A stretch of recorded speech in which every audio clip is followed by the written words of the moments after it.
Big boss Marathi 5च्या सीझनमध्ये आता शेवटचं म्हणजे फायनल आठवडा आहे. तर आता या आठवड्यामध्ये गेम पण तसेच राहणार आहे, टास्क तसेच राहणार आहेत अवघडच.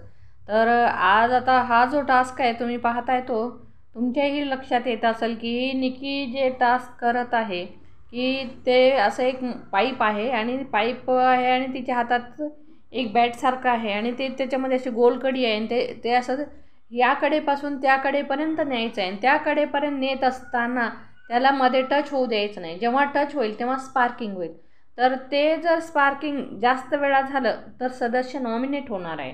तर ज्याचं जास्त वेळा टच होईल तो नॉमिनेट होईल आणि कमी वेळामध्ये आणि बिलकुल टच न होता शेवटपर्यंत पोहोचायचं आहे असा हा टास्क आहे. तर आता हा टास्क म्हणजे कसं आहे की निकीसारखे खेळाडू हा टास्क पूर्ण करू शकतात, कारण ही आधीच्या बिग बॉसमध्ये हिंदी बिग बॉसमध्ये होती, तिला टास्कविषयी माहिती आहे.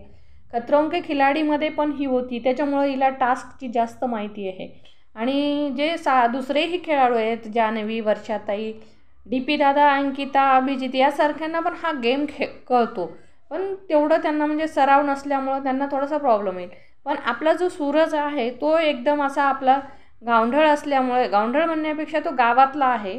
तर गावात असे खेळ खेळले जात नाहीत. गावात कसे क्रिकेट, विटीदांडू, गोट्या असे खेळ खेळले जातात. तर तसे खेळ खेळण्यासाठी एकाग्रता लागत नाही आहे. हे खेळ खेळण्यासाठी एकाग्रता लागणार आहे. तर ते सूरज कसा काय हा खेळ खेळेल? तर लोकांना वाटते की या टास्कमुळे सूरज बाहेर जाऊ शकतो. तर तुम्हाला काय वाटतं या टास्कविषयी? कमेंटमध्ये सांगा.